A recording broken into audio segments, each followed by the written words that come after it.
En el Mostrador Podcast continúa Al Pan Pan, la conversación que buscas para comenzar tu mañana. Bien, ya estamos de regreso y pasamos de inmediato a saludar entonces a Gabriel Gaspar, cientista político, ex subsecretario de Defensa. Gabriel, ¿qué tal? Gracias por estar con nosotros esta mañana. Buenos días, Mirna, un placer estar contigo. Muchas gracias, Gabriel. Tenemos harto tema, pero mira, antes de partir por lo que pasó ayer en Arica con el juicio que se tuvo que suspender, ¿verdad?, a los gallegos, quiero partir por este informe de la Subsecretaría de Prevención del Delito que se dio a conocer ayer, que muestra una baja, poquita, chiquitita, pero muestra una baja de los homicidios en relación a 2022, 2023 respecto a 2022. Quiero preguntarte primero cómo lo ves, porque algunos expertos advierten que es muy prematuro para decir que esto marca una tendencia. Bueno, yo diría en primer lugar, creo que uno tiene que alegrarse porque baja los homicidios en el territorio nacional. Sin embargo, yo sería más cuidadoso con las interpretaciones, Ya. porque nosotros fuimos creciendo, nosotros como país, digamos, fuimos creciendo la tasa de homicidios en los últimos años hasta llegar a 6.7, que es la tasa anterior, digamos, 6.7 homicidios cada 100.000 habitantes. Sin embargo, eso es una media. Yo quisiera advertir porque el año 22 en Arica, precisamente, donde están los gallegos, la tasa llegó a 17 cada 100.000 habitantes.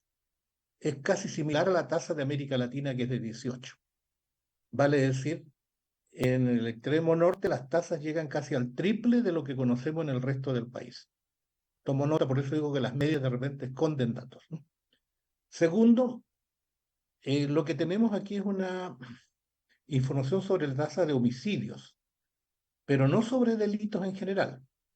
Entonces, basándome en mi experiencia, humildemente, conozco bastante de cerca porque he vivido en México, en Colombia, en varios países de América Latina.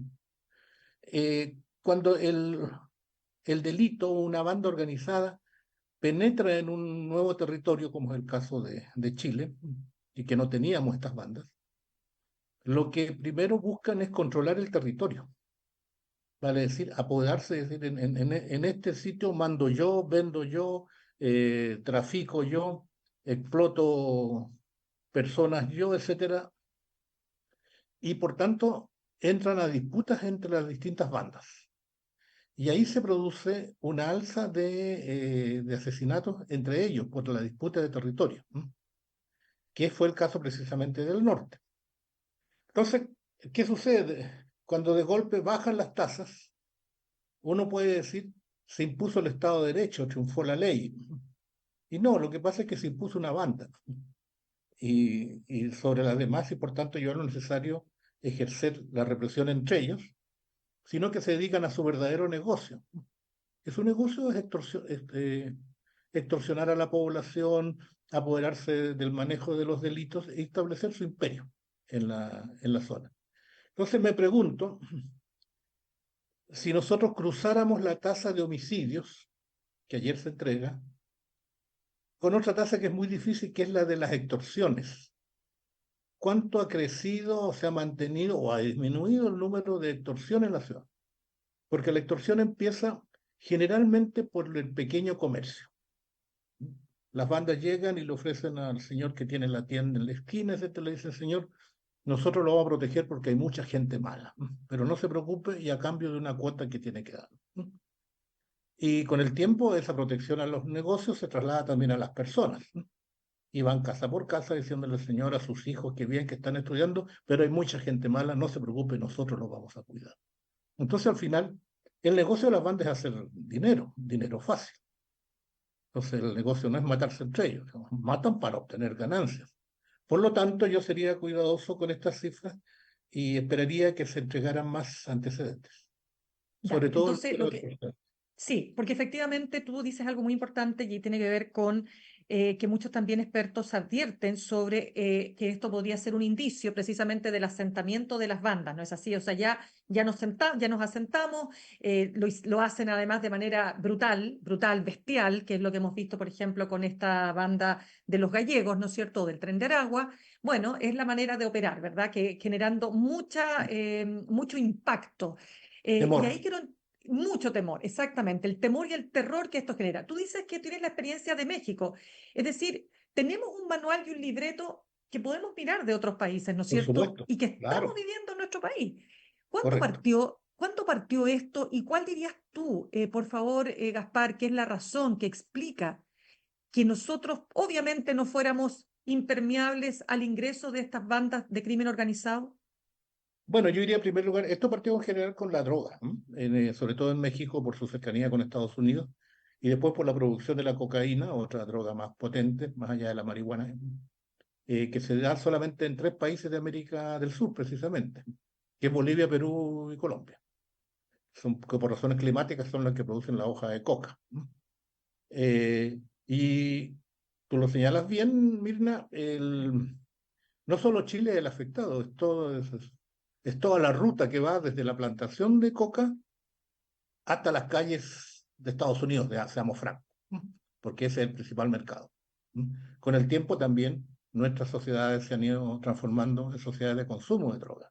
Agreguemos a eso una cosa más moderna, que son las drogas químicas, de las cuales la más peligrosa es el fentanilo, El fentanilo, claro, la droga zombie que le llaman. claro. Entonces, pero yo quisiera advertir una cosa, Mirna, Dale. que creo que el debate sobre seguridad en Chile está desenfocado. Primero, yo llamaría, y soy consciente, que lo peor sería politizar este tema, ¿no? Decir que esto es culpa de este gobierno, no, que es culpa del tuyo, invitó a los venezolanos, en fin, no, no, no. No es un tema de trinchera porque la seguridad es un bien que necesita ser garantizado a todas las familias chilenas. Por tanto, terminar con esto nos conviene a todos, es necesario para todos. Segundo, porque las causas de la inseguridad en Chile tiene 3 focos muy distintos. Nosotros aquí probablemente en Santiago vemos la causa, los que vivimos en la región metropolitana, vemos fundamentalmente el tema de la violencia urbana. Pero en el norte, y recién estamos empezando a ver esto, existe una frontera porosa por donde entra de todo, ilegales y todo tipo de ilegalidades. Y ahí hay campamentos donde viven miles de personas desde hace años, donde virtualmente no hay control. Hay todo tipo de traspasos y bueno, los gallegos reflejo de eso. Ojo, en Chile hablamos mucho del Tren de Aragua, pero no es la única organización criminal. Tenemos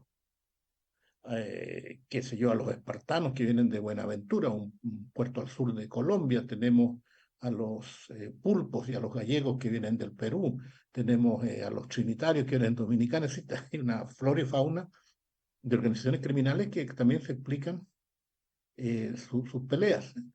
Entonces en el norte tenemos la penetración por la frontera y tenemos otro foco de conflicto que no tiene nada que ver con esto, pero que de repente se rozan, digamos, que es en el sur, donde tenemos una situación de organizaciones radicales mapuches que buscan crear un Estado distinto al chileno y para eso recurren a ilegalidad. Eh, y entonces ahí tenemos cuál ha sido la respuesta del Estado frente a estos 3 focos que son completamente distintos y diferenciables y por tanto requerirían de un tratamiento específico cada uno. El Estado recurre a una sola cosa, a una sola fórmula, me refiero, que es hay que proteger la infraestructura crítica. Y para eso hay que crear reglas del uso de la fuerza. En mi opinión, eso está desenfocado, porque la infraestructura crítica, que para que nuestros radioescuchas o televidentes lo entiendan, es el conjunto de sistemas que permiten que la sociedad funcione, sistemas de instalaciones, la luz, el agua, la energía, las comunicaciones. Entonces, sacar tropa para proteger instalaciones, que sé yo, el embalse del yeso,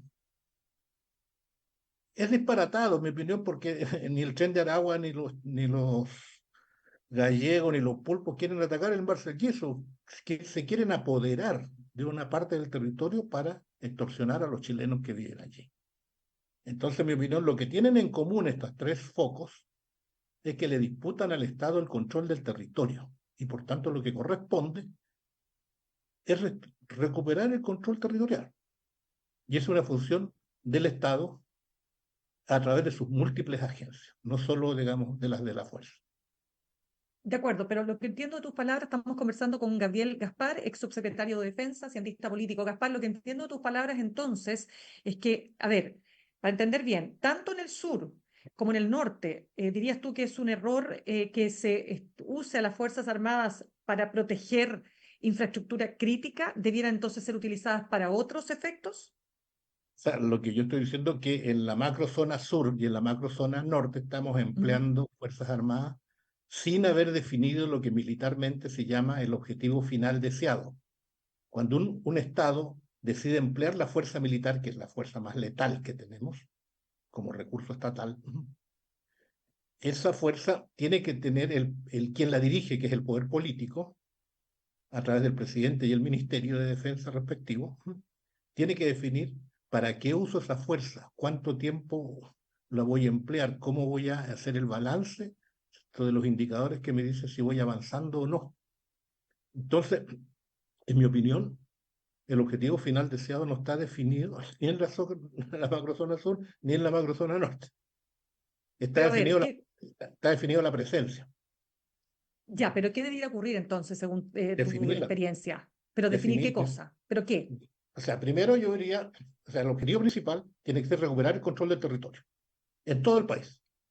Solamente recuperando el control del territorio, el Estado le puede garantizar a la familia chilena el ejercicio de sus derechos y sus libertades. Si las causas son distintas o tienen matices muy fuertes por región, tengo que atender a las peculiaridades de las causas. Y en el sur tenemos el problema de la insurgencia mapuche, llamémoslo así, pues estamos en los primeros estadios de un problema de insurgencia, que no es nuevo, que digamos que es un conflicto que dura años, si no siglos, eh, tiene su especificidad. Lo mismo en el norte. Ahí, digamos, los gallegos no buscan un Estado independiente, buscan hacer negocios criminales, simplemente. Y lo mismo en la zona como la región metropolitana. Es el Estado el que tiene que definir. Eso lo debiera haber definido, ¿sabes cómo, Mirna? Ujú. Ese debió haber sido el tema central del Consejo de Seguridad Nacional que se convocó hace algunos meses. Preguntarle a las instituciones cómo ven la seguridad del país, qué recomendaciones tienen, qué dice su experiencia de esto. Ya llevamos 2 años ¿cómo se llama?, de estado de excepción. Entonces, en vez de preguntarles eso, se les pregunta qué piensan de un trámite legislativo, qué piensan ustedes de la regla del uso de la fuerza. Es la más opinión que ya conocíamos. Entonces perdimos una oportunidad preciosa. Ayudó sin lugar a dudas, pero perdimos una oportunidad de poder tener una visión nacional especializada, porque este tema hay que dejárselo a los profesionales. Eh, Ya, pero perdona que te interrumpa, Gabriel Gaspar. Tú has dicho Dale. varias cosas acá, tú dices este es un tema nacional, pero cuando uno habla en general con los parlamentarios, fíjate, es muy difícil que no se vea este tema desde un punto de vista principalmente ideológico, o sea, que el gobierno pasado, que cómo votaron, que cómo dijeron, que la ministra Toá, que el ministro Elizalde, que esto, que lo otro. Entonces, estamos siempre en una trinchera política que hace muy difícil poder avanzar, por un lado, ¿no es cierto?, en esta idea que la han planteado Pedro, Juan y Diego, desde los que no están tan ideologizados respecto a la necesidad de hablar de un acuerdo, porque como dices tú, si no garantizamos la seguridad, no hay posibilidad de poder ejercer ninguna libertad en un país como el nuestro. Eso por un lado. Pero lo que quiero saber respecto de las Fuerzas Armadas, ¿cuál debiera ser entonces, desde tu punto de vista y con la experiencia tuya, el rol que debieran jugar? Bueno, las Fuerzas Armadas van a cumplir, en mi opinión, y creo no equivocarme casi en un 100%, lo que el poder político le indique, conforme a la Constitución y las leyes. Ahora, es el poder político el que tiene que definir cómo emplea las Fuerzas Armadas. Lo que tiene que tener claro el poder político es que las Fuerzas Armadas son un recurso del Estado, pero no son el único. Les pongo un ejemplo concreto. La macrozona sur. Tiempo del gobierno anterior había un estado de excepción que se suspendió llegando el nuevo gobierno, pero se reinstaló al poco rato, en abril del 22. ¿Por qué se reinstaló? Porque hubo un paro de camioneros que reclamaron seguridad en la carretera sur y pidieron Fuerzas Armadas.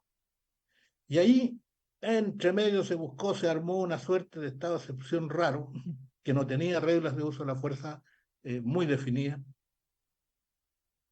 y llegaron los militares a cuidar las carreteras.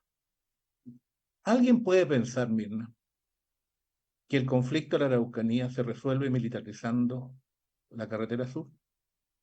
Probablemente ayuda, pero no es lo único. Entonces, ¿qué yo creo que piensan los militares? Porque no he hablado hace tiempo que yo no soy autoridad. ¿Mm? Ellos piensan de que las Fuerzas Armadas son un recurso del país, pero no son el único. Porque si ahí estamos en un tema de insurgencia, y nuevamente hay que clarificarlo, no estamos en un tema de piqueteros que corten la carretera, sino que estamos en la existencia de organizaciones que quieren separarse del Estado chileno. Entonces hay que emplear un conjunto de agencias, hay que reponer escuelas, hay que crear caminos, hay que hacer acción social, hay que tener diálogo con las comunidades que no son insurgentes, hay que tener, en fin, todo lo que, como en definitiva la historia enseña, ese tipo de conflictos no se resuelven de una forma puramente militar. Entonces, eso es una función política, del poder ¿Pero se político. pueden hacer las dos cosas al mismo tiempo? ¿Cuáles son las dos cosas? Eso, o sea, avanzar, porque tú dices, no se resuelve solo con militarizar las carreteras, pero también tú admites que ha ayudado. Lo que te quiero Es que decir, ¿se puede hacer eso y todo no, lo demás? yo no he admitido nada. No te he estado describiendo, ¿no? Claro, no, pero tú dices que sí, No, ayuda, puede ayudar. déjame explicar. Claro. Al poco andar de los militares en la carretera, ¿qué pasó? Ah, se les fijó que esa era su misión principal, su consigna, como dicen los militares. Mm. Resulta que la CAM, que es la más organizada, la coordinadora del auto como Mayeco, ha definido que su objetivo principal son las madereras. Entonces atacan sus maquinarias, se las queman, ¿cómo se llama? Atacan sus predios, queman, en fin, sus cosechas, a veces se apoderan de su madera, cosa que también hacen algunos huincas, para decirlo con franqueza. El robo de madera no es una exclusividad de la CAM. Entonces, obviamente al poco rato hubo que ampliar ese decreto y autorizar a que las Fuerzas Armadas patrullaran también en caminos interiores. Y con el tiempo, como no bastaba, como solamente teníamos 3 cuarteles allí, el regimiento Húsares de Angol y el regimiento Tucapel en Temuco, y un campamento de infantes de marina en Los Álamos, 3 bases, se tuvo que ir ampliando a puestos de avanzada, algunos de los cuales tienen capacidad para retener una compañía. Y hoy día tenemos como una docena de puestos de avanzada, que está buscando ¿qué? El control territorial. Pero nuevamente, ¿cuál es el objetivo político que se busca con eso? Eh, es cierto que los delitos, digamos, los hechos, eventos, como le llaman, han disminuido en la Araucanía. Pero la pregunta es, han disminuido obviamente por la presencia militar. Y si mañana sacamos las Fuerzas Armadas, ¿qué va a quedar allí? Probablemente hay un resurgir de esas organizaciones. Entonces, ¿cuál es el objetivo final deseado? ¿Qué es lo que se busca? Es una pregunta que además tú me vas a decir, bueno, ¿y usted fue subsecretario? ¿Qué hiciste, Gabriel, en ese momento? Yo, esto lo planteé siempre, en todas las reuniones de coordinación que tuve en La Moneda. Lo puedo decir ya, y lo dije delante de los militares, delante de los carabineros, que el alto mando que existía. Lo mismo para la macrozona norte, donde, entre comillas, el subterfugio que se busca, porque es en mi opinión, un resquicio legal, es declarar que la frontera es infraestructura crítica. Bueno, no, la frontera es territorio, no es infraestructura. Nadie construyó la frontera como quien construye un tendido eléctrico. Ahora, ese es otro gran tema, cómo cuidamos la frontera. Yo puedo entender, ese es un... Pero en la última reunión que tuve antes que se implementara esto, andaba yo en el Comando Conjunto Norte con los oficiales que iban a tener que desplegarse. Ellos me preguntaban, señor, ¿cuál es la consigna? La consigna es qué es lo que tenemos que hacer. ¿Cuál es el objetivo principal? Tenemos que detener a los inmigrantes, tenemos que reducirlo, en fin, nos faculta el decreto para eso. Y eso no estaba claro. Y no sigue estando claro hasta la fecha, David. Por eso ha Ahora, ayudado la presencia, pero no la ha detenido. Claro, fíjate que ayer el alcalde de Arica, a propósito del comienzo de este juicio que se detuvo, el juicio contra los gallegos, decía que él estaba absolutamente agradecido por la acción de las Fuerzas Armadas, que ha sido extremadamente importante, que por favor sigan haciendo su labor, y lo veía realmente como una solución a los graves problemas que enfrenta la región. Sí, mira, lo que dice Espíndola yo lo comparto plenamente. Es muy buen alcalde también. Además, no sé si tú sabes, yo soy ariqueño, así que... Ah, sí, Y esa no zona sabía. me la conozco porque he recorrido, no para ir y tomarme la foto, yo he estado en Colchane, Putre, Caquena, Visvire, Yuma, el Chipartito, y ahí he alojado y he dormido en el desierto y en el altiplano. Porque hay que estar donde está la tropa. ¿No? Así como para el año nuevo anterior, junto con el general de Gru, el jefe de Estado Mayor Conjunto, fuimos a pasar la Navidad, eh, perdón, el año nuevo, con el Ujú. personal que estaba haciendo guardia de checkpoint en las carreteras de la Araucanía. ¿Mm? Porque es allí donde uno tiene que estar presente como autoridad, dando la señal política de que uno está en lo mismo que están ellos. ¿No? Eh, pero bueno, ya no soy autoridad. ¿Qué tienen en común esto? Y esto es lo importante, Mirna. Es cómo Ujú. recuperamos el control del territorio. Esa es la pregunta. ¿No? Ahora, yo creo que las soluciones son distintas para los tres focos, porque el tema no es como por ahí escuché que el Estado puede entrar a cualquier parte del territorio. Sí, sí puede entrar, pero lo importante es que se quede, porque si al final el Estado entra y a las pocas horas se va, la población en definitiva obedece al que le teme, al que teme más, al que se queda, al que se mantiene, al que controla el territorio. Y lo que la experiencia me ha mostrado, por lo menos mirando la televisión, ¿no? Yo no tengo información calificada, eh, y es que es posible hacer operativos de control territorial sin necesidad de despliegue militar. Lo hemos visto en Cerrillos, donde hubo un muy buen operativo de la Fiscalía junto con la PDI. Hemos visto otro tipo de operativos menores, pero que también van en la misma línea. ¿Qué me indica eso? Que es posible con los instrumentos legales actuales, con voluntad política y con claridad en el objetivo, avanzar en el control territorial. Y por tanto, no es una solución, a lo mejor ayuda sacar nuevas leyes, como las reglas del uso de la fuerza, que en mi opinión no tiene mucho sentido si es que yo voy a declarar estado de sitio, porque si declaro estado de sitio aplicaré las normas de uso de la fuerza del estado de sitio propiamente tal, si Gaspar, fuera necesario. claramente, se nos va acabando el tiempo.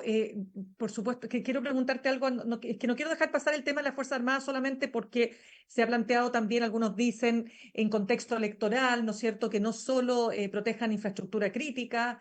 En general, las versiones, digamos, las posturas que han aparecido de alcaldes, como el alcalde Tomás Bodanovich de Maipú, ¿verdad?, tiene que ver con la protección de infraestructura crítica, pero en contraste, lo que dicen los expertos como tú, bueno, pero si los gallegos, la Chan de Aragua no están preocupados de la infraestructura crítica, ¿no? Entonces ahí la pregunta es si es que el paso siguiente es el control del orden público, o sea, que las Fuerzas Armadas sean un colaborador en ese control del orden público. Bueno, mira, yo creo que las Fuerzas Armadas están disponibles para controlar y lo hacen, por ejemplo, en las emergencias climáticas. ¿No? Todos sabemos eso y es posible y está muy definido su rol.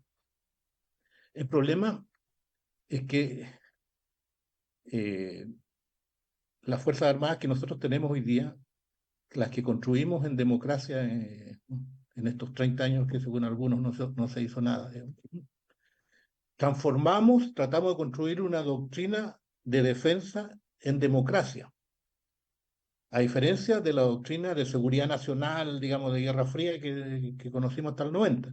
Uno de esos rasgos es que nosotros optamos por tener Fuerzas Armadas cuya misión fundamental era la defensa nacional eterna, y para ello tener Fuerzas Armadas muy calificadas, muy tecnificadas, y muy operativas sobre todo, muy bien entrenadas. A diferencia del pasado donde el objetivo era precisamente el control territorial, porque en aquella época, por las autoridades de entonces, se suscribía la tesis de que había un enemigo interno. Como hay un enemigo interno, había que tener grandes masas de soldados para controlar la sociedad.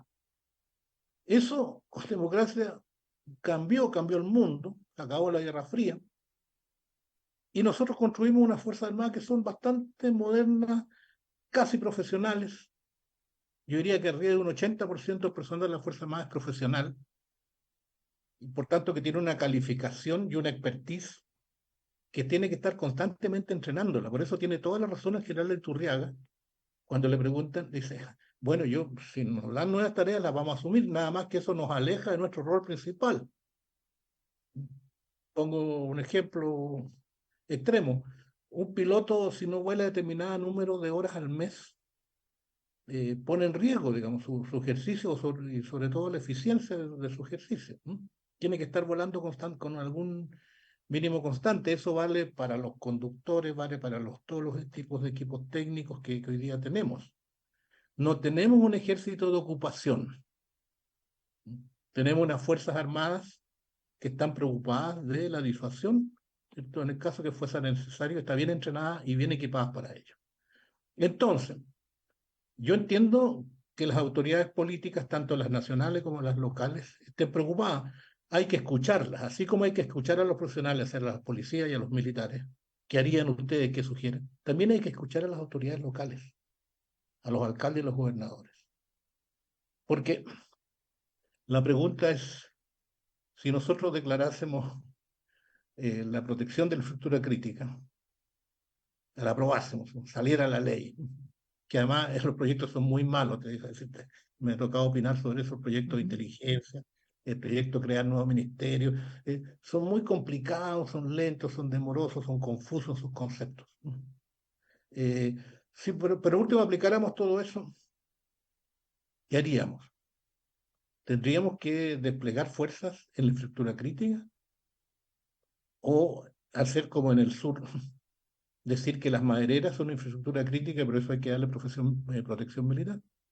Pero las Claro, madereras son empresas privadas. Gaspar, vamos a tener Está que bien.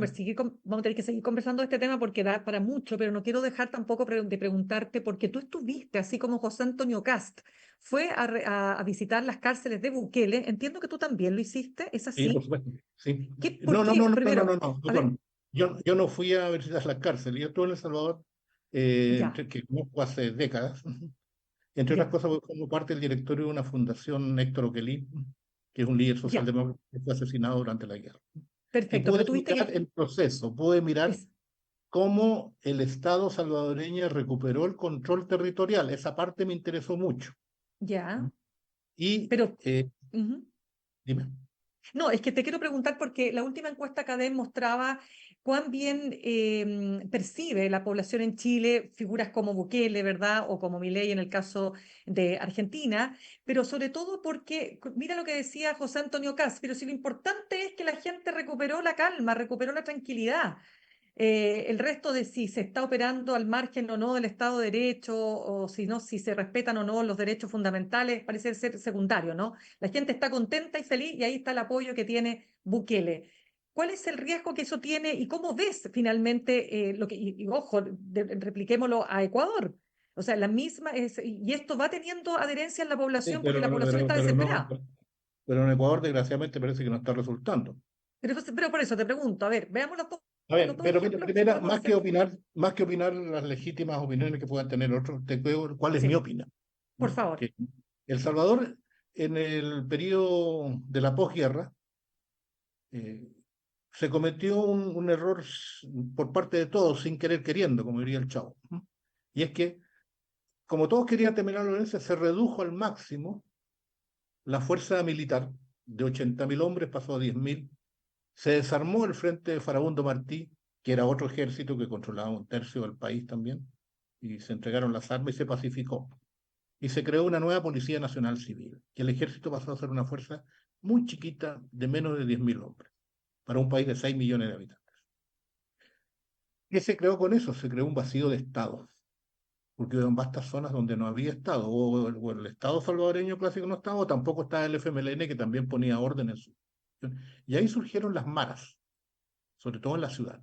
Y las maras eran estructuras territoriales que terminaron controlando todo y extorsionando y sometiendo a la inmensa mayoría de la población que no salía de sus casas, que en fin la mayoría migró hay 3 millones de salvadoreños que han migrado por la violencia de El Salvador. Entonces, hay un consenso nacional en El Salvador, de derecha e izquierda, que había que terminar con las maras.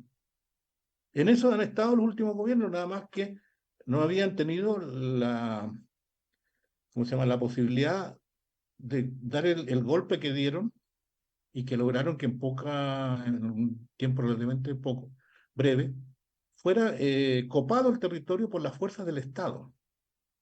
Esto es bajo un estado de excepción, donde en mi opinión hay cosas que uno tiene que observar con cuidado. Por ejemplo, el presidente Bukele tiene tal popularidad que tiene una mayoría aplastante en el Congreso. Aplastante, o sea, arriba del 70, 80%. Con lo cual, la independencia de poderes se hace muy, muy precaria, para llamarlo, va a ser interesante supervisar. Pero no me cabe duda de que para la inmensa mayoría de los salvadoreños fue la posibilidad de sacudirse del dominio de las maras. Las maras no eran pandillas, eran estructuras jerárquicas, disciplinadas, que tenían grados, los grados se los tatuaban, tenían reglamentos para un determinado grado era para matando a un policía o un alto oficial, y entonces cuando un marero llegaba a una cárcel, lo primero que hacía era sacarse la camisa para mostrar todos los tatuajes que tenía, y en base a eso era el grado que tenía al interior de la cárcel. Por decir, el nivel de estructura tan organizada que tenía, y un sistema de extorsión a la población. Muchos de esas prácticas no son solo de las maras, también están en los otros, ¿cómo se llama? Las otras bandas que yo veo síntomas, ¿no? Que están pasando en Chile: baleo a casas particulares, abandono de cadáveres en zonas públicas, sicariatos, extorsión a todo nivel. Eso no lo veíamos hace 10 años. Va a costar sacarlo, pero hay que tener voluntad política, unidad nacional, y sobre todo también hay que tener gente que sepa de estos temas, a cargo de estos temas, que tenga experiencia profesional. Bien, pues Gabriel Gaspar, qué ganas de seguir conversando contigo, pero te dejo súper invitado para otro momento porque este tema da para muchísimo más. Nos quedó ahí pendiente lo de Ecuador, ¿verdad? Lo que tenemos que seguir conversando respecto también de lo que pasa en nuestro país. Gracias por haber estado con nosotros esta mañana. Gracias, Mirna, a ustedes, y cuando quieran será un placer volver con ustedes. Muchas gracias, que estén muy bien. Saludamos a nuestros auspiciadores, Universidad Academia de Humanismo Cristiano, porque ha llegado el tiempo de cumplir tus sueños, de construir tu futuro, de aprender para transformar. Universidad Academia de Humanismo Cristiano, creamos futuro, acreditada y adscrita a gratuidad. Y ahorrar cotidianamente se puede, y de forma organizada, rápida y online con Ahorrando, la nueva funcionalidad de tu app Copeuch, en donde puedes programar ahorros de manera fácil y entretenida, eligiendo tus propias reglas y metas. Haz que el ahorro sea parte de tu vida con Ahorrando de Copeuch. Más información en copeuch.cl.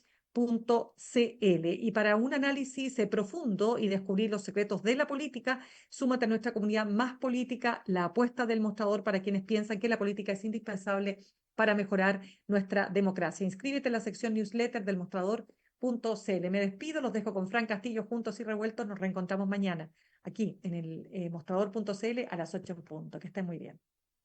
Comprometidos con la innovación y la inclusión, Universidad Academia de Humanismo Cristiano, creamos futuro. Y Copeuch Inversiones, el sitio donde todos pueden invertir, presentaron Al Pan Pan en el Mostrador Podcast. Cerramos por hoy Al Pan Pan con Mirna Schindler. De lunes a viernes de 8 a 9 de la mañana, entrevistas para partir el día. El Mostrador Podcast, el poder de la independencia.